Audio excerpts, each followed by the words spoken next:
오늘 주일을 맞이해서 하나님 성전에 나와 예배드리는 새물교 교우들, 또 온라인으로 예배를 드리는 모든 새물교 교우들 주님의 이름으로 축복합니다. 미국 항공우주국, 소위 나사라고 하는 곳이 있죠. 여기서 우주선에 탑승할 승무원을 선발할 때는 몇 가지 중요한 규칙들이 있는데, 그 중에 하나는 뭐냐면 후보자들에게 실패 테스트를 한다고 합니다. 일반적으로는 성공 테스트를 해야 되겠죠. 이 사람이 얼마나 능력이 있는지. 그런데 굳이 실패 테스트라고 하는 제목으로 이 과정을 만든 이유가 있는데, 살아오면서 한 번도 심각한 위기를 겪지 않았거나 이런 사람들이 있을 수도 있겠죠. 아니면 실패를 슬기롭게 극복한 경험을 하지 못한 사람, 이런 사람들이 만약 후보자가 있다면 이런 사람들은 제외시켰다고 합니다. 그러니까 단순히 실패를 경험한 사건이 중요한 것이 아니라 이 어려움과 난관들을 어떻게 극복했는지, 그리고 그 극복하는 과정 속에서 무엇을 터득했는지를 파악하려고 하는 것이 바로 이 훈련의 선발 중요한 기준이었던 것이죠. 성경에 욥이라고 하는 사람이 있죠. 정말 동방의 의인이다라고 성경에서 표하고 있죠. 그런데 이 욥이 하루아침에 전 재산을 잃었습니다. 그리고 10 자식들도 다 잃었죠. 끔찍한 사고죠. 뿐만 아닙니다. 개인적으로도 온몸에 심각한 병이 들어서 견딜 수가 없을 정도였었죠. 이 중에 하나만 잃어도 우리는 정말 넋을 잃고 인생을 포기할 듯한데, 욥은 전 재산 다 잃고 사랑하는 자녀들 다 잃어버리고 몸은 견딜 수 없는 고통에 시달리고, 여러분 잘 아시는 것처럼 그렇지만 욥은 그 순간에도 이런 말씀을 했습니다. 욥기 23장 10절인데요. 저는 이 23장 10절 말씀을 옛날 성경, 그러니까 개역 성경을 더 좋아하고 이 표현이 더 정감 있게 들려져요. 개역 성경으로 읽어드리겠습니다. 우리가 지금 사용하는 성경은 개역 개정인데, 나의 가는 길을 오직 그가 하시나니 그가 나를 단련하신 후에는 내가 정금같이 나으리라. 할렐루야. 욥은 정말 견딜 수 없는 시련이 많았죠. 욥은 이러한 시련이 있었지만 꼭 누군가에게는 또 저런 시련이 있을 것입니다. 인생은 문제의 연속인 거죠. 또 문제가 있다는 것은 내가 살아있다는 또 다른 하나의 증거가 되어지기도 하는 것입니다. 욥도 그랬습니다. 그런데 욥은 이 고난을 어떻게 해석했느냐면, 하나님께서 나를 단련시키는 거다라고 해석을 했습니다. 하나님께서 욥의 경우에는 해석의 여지가 있기는 하지만 하나님께서 행하신 것이지만, 그러나 우리가 겪는 모든 고난과 문제가 하나님께서 맛 좀 봐라 하는 식으로 우리에게 행하시는 것은 꼭 아닌 거예요. 어찌됐든 욥은 자기가 겪는 이 어려움들, 이 문제를 어떻게 이해했느냐면, 하나님께서 나를 단련하시는 거다라고 보았습니다. 그렇지만 단련 자체가 사실 초점은 아니에요. 단련에는 늘 언제나 목적이 있지 않습니까? 훈련에는 언제나 목적이 있잖아요. 그 목적이 뭡니까? 내가 후에는 정금같이 나으리라. 이것이 욥이 기도하고 있었던 제목이었습니다. 그러니까 욥에게는 시련이 있었지만 결국에는, 지금 시련 한복판에 있었지만 결국은 이 시련에 파묻혀버리는 것이 아니라 시련을 통과하고 넘어가서 정금 같은 모습으로 나오게 되었다는 것이죠. 저 개인적으로는 욥기를 읽으면서 이 말씀이 욥기의 결론이다라고 생각하는 말씀이 있는데요. 욥기 42장 5절에, 그러니까 욥기가 거의 끝나갈 즈음에 욥이 하나님께 이런 고백을 합니다. 그러니까 사태가 다 마무리가 되고 나서 욥의 고백이에요. 내가 주께 대하여 귀로 듣기만 하였사오나 이제는 눈으로 주를 배움나이다. 할렐루야. 이런 고백을 합니다. 저는 이것을 좀 주목해 보는 거예요. 욥의 표현이기는 하지만, 이제는 어떻게 했습니까? 내가 전에는 어떻게 했습니까? 귀로 들었습니다. 그런데 이제는 어떻습니까? 눈으로 주를 뵙니다. 물론 이것은 단순히 단편적으로 영성의 어떤 부분을 일컫는 것이 아니라 욥의 표현인 것이죠. 그러니까 욥은 귀에서 눈으로 한 단계, 이 단련을 통해서 한 단계 그만큼 더 성장했었던 것이죠. 여러분도 눈으로 주를 뵙게 되기를 축복합니다.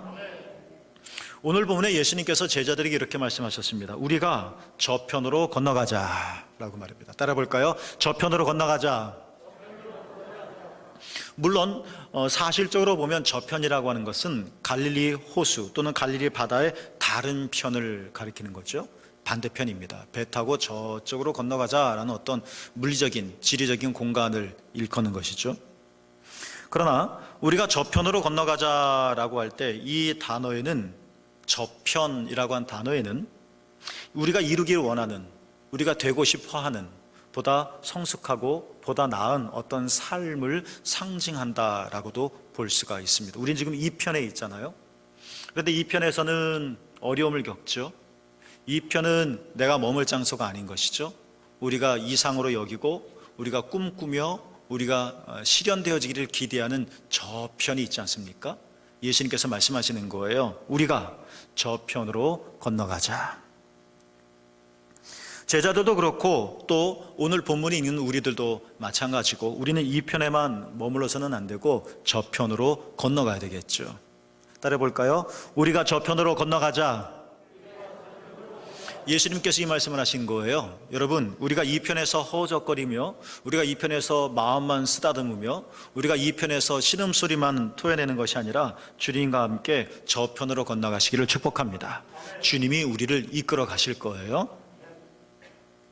그런데 우리가 본문을 다 읽지는 않았지만 주님과 함께 저편으로 우리가 건너가자라는 말씀을 따라서 배를 타고 갈릴리 바다를 건너 저편으로 가는 중에 큰 광풍을 만났다 했습니다. 광풍을 만났어요.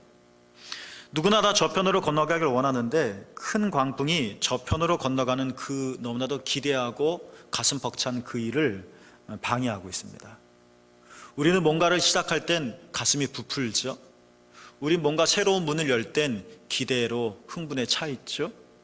그러나 우리가 계획하는 것은 늘 언제나 역사적으로 보더라도 아니면 개인적으로 보더라도 늘 시간이 지체되어지기 마련입니다. 이 사이에 마찰들이 굉장히 많이 일어나기 때문에 그렇죠.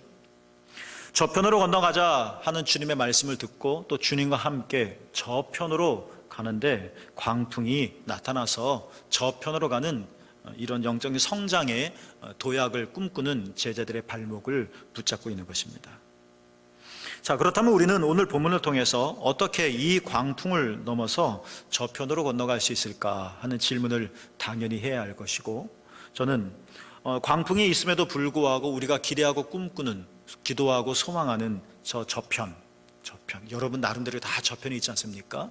어떻게 그 저편에 도달할 수 있을까를 묵상하며 두 가지를 좀 함께 나눠보려고 합니다.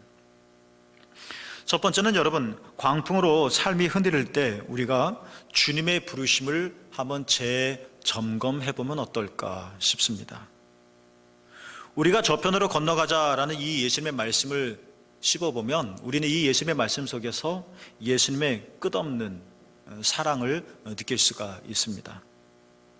사랑한다면 다른 사람을 성장시키는 거죠. 다른 사람을 저편으로 이끌어 가는 겁니다. 사랑은 그냥 말이 아니기 때문에 그런 것이죠. 예수님께서 제자들을 정말 사랑하셨기 때문에 얘들아, 여기는 너희들이 있을 곳이 아니란다. 이 편보다 더 좋은 저편이 있단다. 우리가 저편으로 건너가자. 그러니까 그냥 사실적인 표현도 아니고, 그러니까 그냥 뭐 하는 그런 말도 아니고 예수님의 사랑이 절절하게 묻어나오는 그런 표현인 거죠. 얘들아, 우리가 저편으로 가자. 하나님께서는 예수님께서는 직접 당신께서 부르신 그 한 사람 한 사람을 여러분 결코 놓지 않으십니다. 성경에 보면 이 증거가 허다하게 많은데요, 의심 많은 도마가 있었죠. 의심 많은 도마. 생각해 봅니다. 목사로서 이렇게 흔히 이렇게 반응할 거예요. 너는 그것도 못 믿냐? 우리 그렇게 보통 반응하게 되잖아요. 그냥 믿어, 이렇게 말하기 쉽잖아요. 다른 사람은 다 믿는데 도마만 못 믿어요. 도마만. 그 도마, 아유 너는 믿음도 없냐? 이렇게 훈계하고 꾸짖을 터인데, 예수께서는 그 의심 없는 도마, 믿지 못하겠다고 말하는 이 도마에게 예수님께서 자신의 상처를 드러내 보이셨습니다. 물론 그 상처는 예수님께서 몸으로 직접 지니고 있는 상처죠. 창에 찔린 상처, 가시면류관이 찌른 상처죠. 생물학적인 상처입니다. 그러나 우리가 좀 넓게 생각한다면 상처는 드러내고 싶은 것이 아니라 감추고 싶은 거잖아요. 상처는 액면 그대로 나타내고 싶은 것이 아니라 뭔가 포장하고 싶은 거잖아요. 이게 상처잖아요. 부끄러우니까. 그런데 예수님께서 상처를 친히 그 도마를 향하여 내보이셨다. 여기 만져봐라 말씀하셨었던 것은 당신의 스스로의 수치심과 부끄러움을 전혀 개의치 않으시고, 도마, 내가 믿을 수 있다면, 도마, 내가 저편으로 건너갈 수 있다면 내 상처라도 만져라. 예수님의 사랑입니다. 베드로, 호언장담했던 베드로가 예수님을 모른다고 3번이나 부인했죠. 결코 모르나이다 라고도 말을 했죠. 그러나 예수님께서는 어느 날 부활하시고 나셔서 베드로에게 나타나셔서 너 나를 왜 배반했느냐? 내가 그럴 수 있느냐? 내가 너한테 해준 게 얼만데? 그렇게 조목조목 하나 따지지 않으시고 말씀하셨죠. 베드로야, 내 양을 먹여라. 믿을 수 있을까요? 나를 배반했는데 내 양은 배반하지 않을까요? 그러나 예수님은 끝까지 사랑하셨습니다. 예수님께서는 가룟 유다의 배신을 이미 알고 계셨습니다. 나와 함께 그릇에 손을 넣는 자가 나를 팔리라. 그런데 공교롭게도 그 그릇에 손을 함께 넣은 사람이 누구였습니까? 가룟 유다였습니다. 알고 계셨던 거죠. 그런데도 예수님은 그 가룟 유다를 제거하지 않았습니다. 이건 불신분자다. 이거는 위험한 요소다. 이거는 필요하지 않은 아주 종양 같은 존재다 하면서 칼로 도려내지 않았습니다. 예수님은 가룟 유다를 끝까지 붙들고 계셨습니다. 그래서 예수님께서 요한복음에서 보면 사도 요한이 이렇게 예수님에 대해서 이렇게 늘 곁에 보았었던 예수님을 이렇게 고백했죠. 예수님께서는 당신이 부르시고 당신이 직접 선택하신 그 사람 하나하나를 부르시고 선택하셨으니까 사랑하시는데, 그냥 사랑하는 것이 아니라 어떻게 사랑하신다고요? 끝까지 사랑하시느니라. 따라볼까요? 끝까지 사랑하시니라. 그렇습니다, 여러분. 주님께서 우리를 부르셨다면 우리를 절대로 놓지 않으십니다. 심지어 우리가 그 하나 길 잃은 양이라 할지라도, 양이 된다 할지라도 주님은 우리를 부르셨기 때문에, 우리를 선택하셨기 때문에 우리 끝까지 찾으시죠. 하나님께서는 우리를 예수 그리스도 안에서 하나님의 자녀로 삼아주셨습니다. 하나님께서 부르셨다는 것입니다.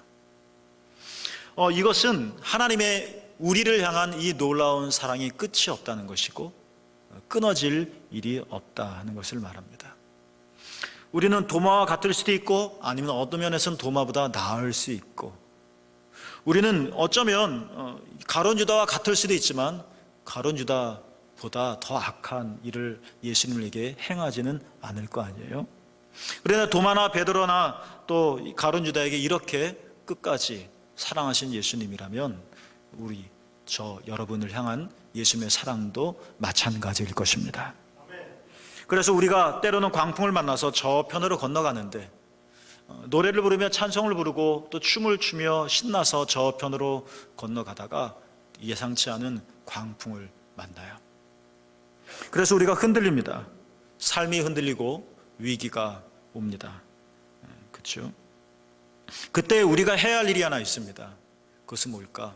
광풍과 막 맞서서 싸우는 우리의 책임적인 삶의 모습도 필요하겠지만, 보다 더 중요한 근본적인 것은 뭐냐? 나를 향한 하나님의 부르심을 점검해 보는 거다라는 것입니다. 이 말은 곧 무엇이냐? 하나님은 나를 사랑하시고 하나님은 나를 부르셨다는 것입니다.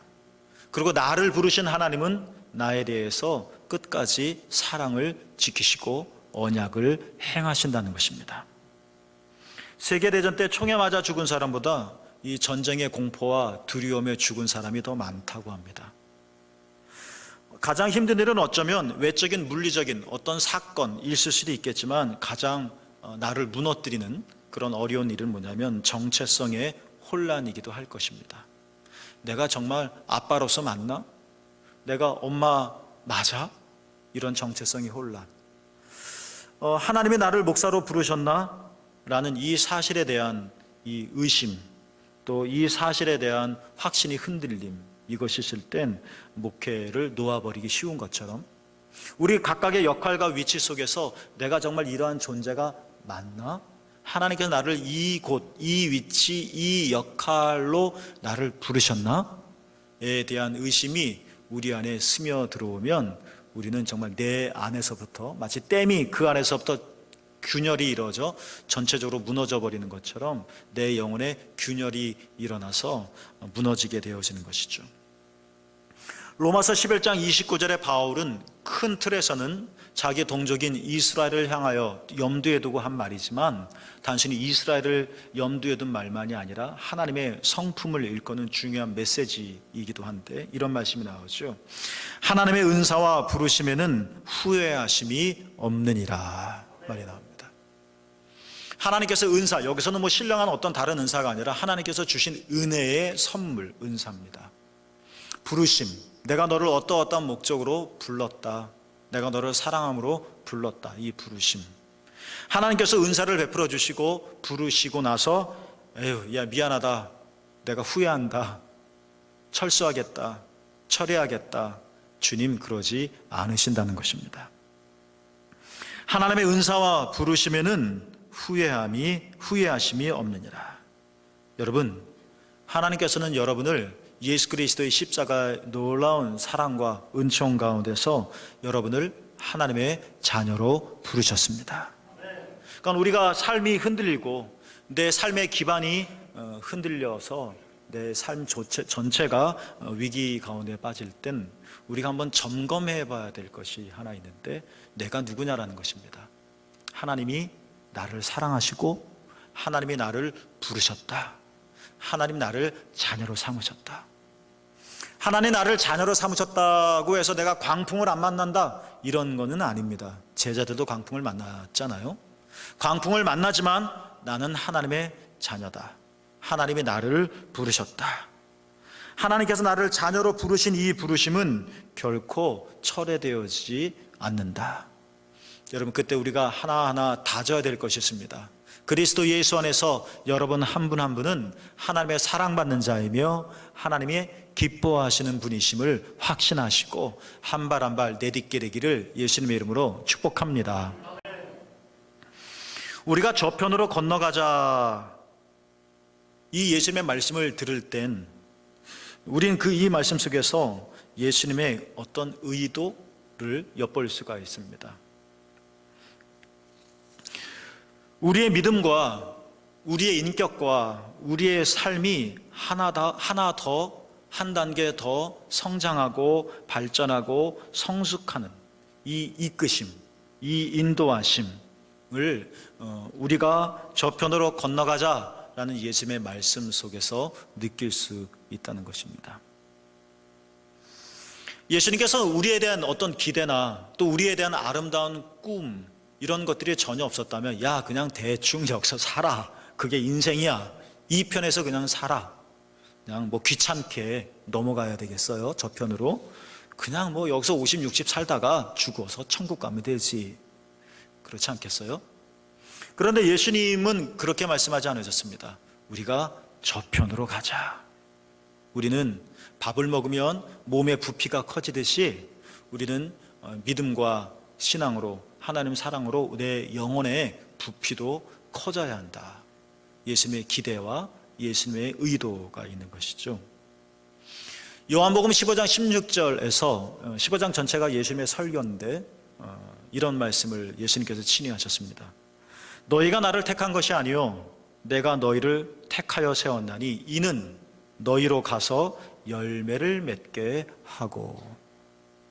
이 예수님의 말씀을 좀 하나하나 조목조목 따져보면 뒷부분에 이는 너희로 가서 열매를 맺게 하고, 그러니까 하나님께서 우리를 선택하시는 것은 하나님 자신을 위한 것이 아니라는 겁니다. 야 내가 너무 외롭다, 나와 같이 함께 있어 주렴.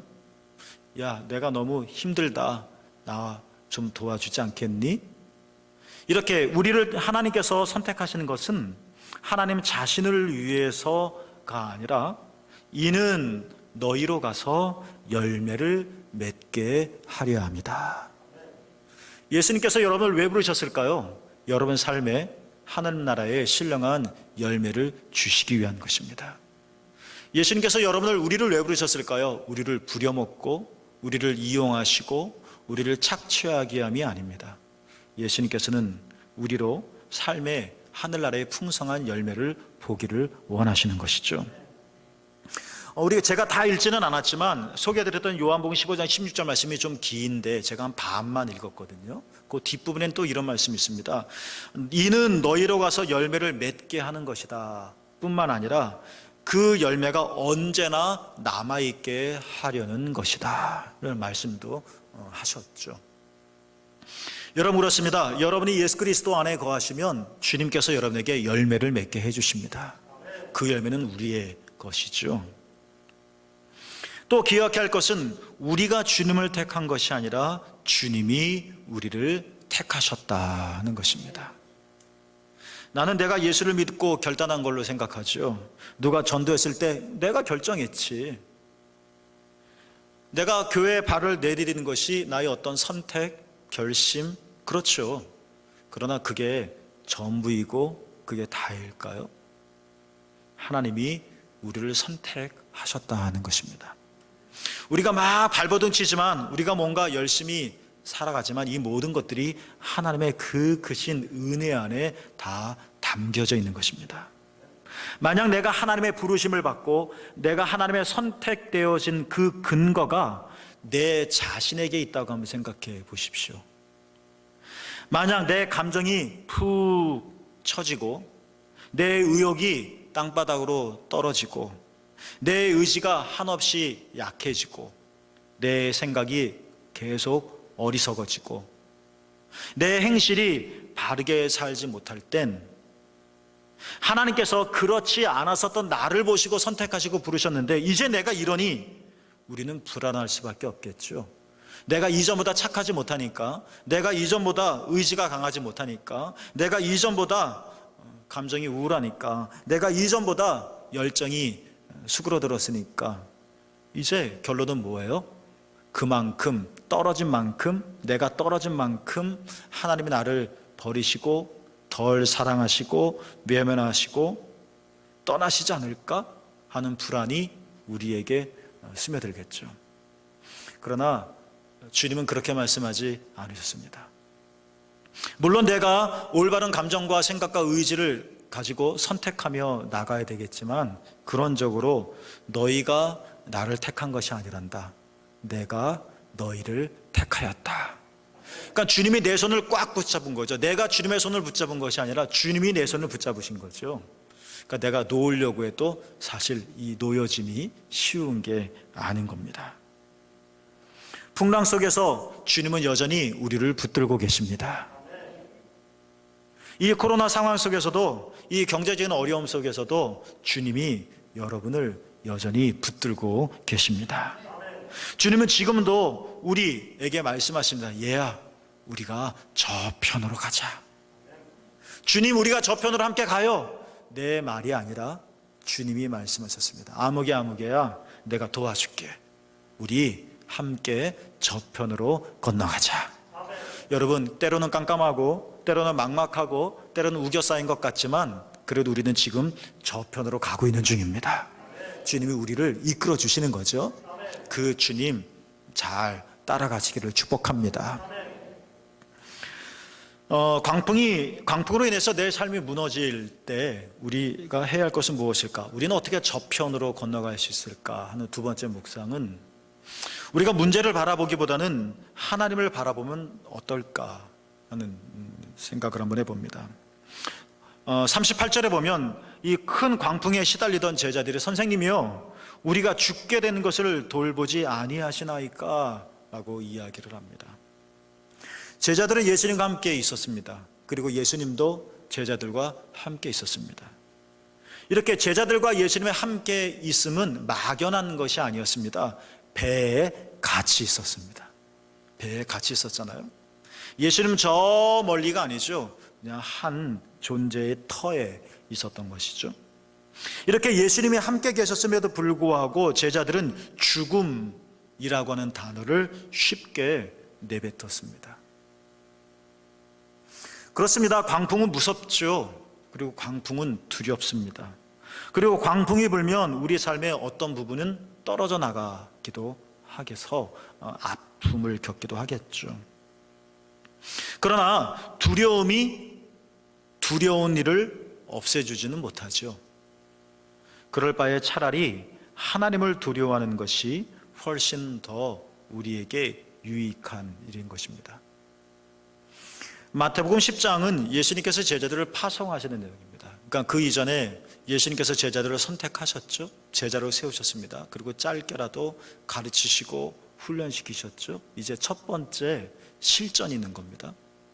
언제 제자들은 예수님을 떠나서 잠시나마 예수님을 떠나서 자기들끼리 둘씩 짝을 지어서 복음을 전하러 다니는 겁니다. 그때 파송받는 이 제자들을 위해서 예수님께서 설교하시고 기도하셨던 내용이 마태복음 10장에 나옵니다.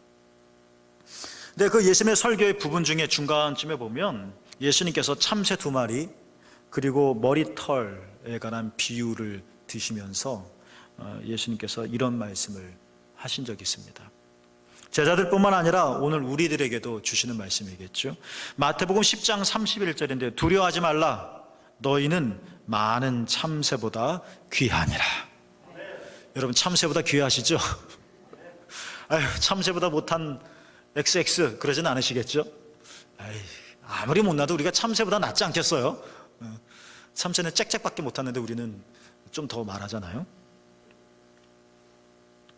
단순히 예수님께서는 문학적인 비유를 우리에게 언급하신 것이 아니죠. 그렇기 때문에 두려워하지 말라. 너희는 많은 참새보다 귀하다 하시면서 예수님께 또 던지신 말씀, 이 두려움 앞에서 우리가 해야 할 일이 있다 하면서 바로 그 다음 절 마태복음 10장 32절에 이런 말씀을 또 계속 연이어 하셨습니다. 누구든지 사람 앞에서 나를 시인하면 나도 하늘에 계신 내 아버지 앞에서 그를 시인할 것이다. 여러분, 누가 나를 막 위협해요. 깜짝 놀라겠죠. 아이고 나 죽었네. 주여 내가 죽었어요. 그러지 말라는 거예요. 하나님을 시인하라는 거예요. 예수님을 시인하라는 거예요. 예수님을 인정하라는 거예요. 하나님은 전능하신 분이시고 그리고 우리는 참새보다 귀하니까 그 하나님이 우리를 선택하셨으니까 우리가 하나님을 시인하고 하나님을 인정하는 말을 하자는 거예요. 저 개인적으로는 스탠리 존스라고 하는 선교사님을 매우 좋아합니다. 그래서 그분의 책을 이제 자주 읽는 편이죠. 미국인인데요, 감리교 선교사입니다. 그리고 간디, 그때 이제 비슷한 연대 사람이죠. 인도의 성자라 불릴 만한 아주 칭송받는 정말 위대한 선교사입니다. 이렇게 인도에서 선교를 참 잘했어요. 그런데 그가 89세에 그만 뇌출혈로 쓰러진 적이 있었습니다. 그 책을 읽어보면. 그래서 인도를 떠났죠. 치료를 받기 위해서 미국에 가서 7개월 동안 병원 신세를 지게 되었습니다. 그런데 병원에 있으면서 아주 특별한 어떤 하나의 행동을 스탠리 존스 선교사님이 하셨어요. 자기를 치료하는 담당 의사에게 부탁한 게 하나 있는 거예요. 여보세요, 나에게 나사렛 예수 이름으로 걸어라 라고 나에게 소리 좀 질러주세요 이러는 거예요. 그러니까 의사가 황당하죠. 그래도 이 스탠리 존스 목사님은 너무나도 간절하게 부탁을 하니까 이 의사가 스탠리 존스 목사님을 향하여 나사렛 예수 이름으로 걸어라 라고 소리를 질렀어요. 여러 번. 그러니까 의사가 그렇게 말하면 스탠리 존스는 아멘 라고 대답을 했다고 그러죠. 그럼 또 얘기해 주세요. 그러면 아멘. 또 얘기해 주세요. 나사렛 예수 이름으로 걸어라. 그러면 스탠리 존스 목사님은 아멘. 이게 의사에게만 부탁한 게 아니고요, 간호사에게도 이렇게 부탁을 했대요. 그래서 간호사가 나사렛 예수 이름으로 일어나 걸어라 라고 말하면 스탠리 존스 목사님은 아직도 뇌출혈이고 계속 치료받아야 되는데 나이도 또 많잖아요. 어쩌면 여기서 죽을 수도 있는데 그럼에도 불구하고 스탠리 존스 목사님은 아멘, 아멘. 하나님의 은혜죠. 스탠리 존스 목사님은 90세인데 회복이 되었습니다. 그리고 90세면 인생 다 떠나서 한적하게 살 나이인데 90세에 인도로 다시 돌아가서 죽을 때까지 건강하게 복음을 전하셨죠. 할렐루야. 우리는 무엇을 볼 것인가? 예수님께서 말씀하셨습니다. 나를 시인하면 나도 시인하겠다. 정말 우리가 인정해야 할 것은 무엇일까요? 죽겠다, 안 되겠다. 죽을 만나죠.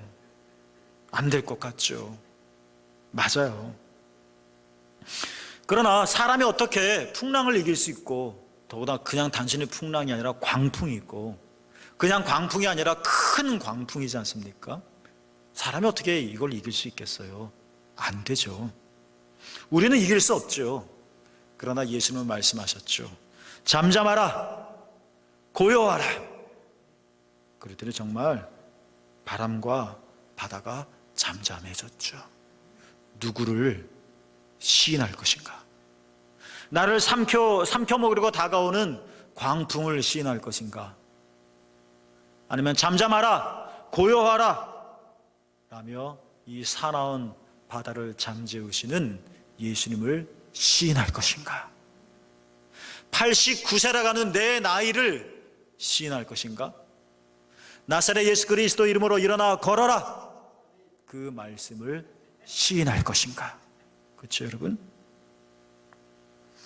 예수님을 더욱더 신뢰해야 할 시절이 되었습니다. 지금은 큰 광풍이 불지만 우리는 그 광풍 한복판에 지금 살아가고 있지만, 그러나 주님은 그 광풍보다 더 위대하신 분이십니다. 전 세계적으로 코로나라는 광풍도 불고 있고, 또 여러분 개개의 인생 속에서 겪는 광풍도 있을 것입니다. 그러나 주님은 잠잠케 하실 수 있습니다.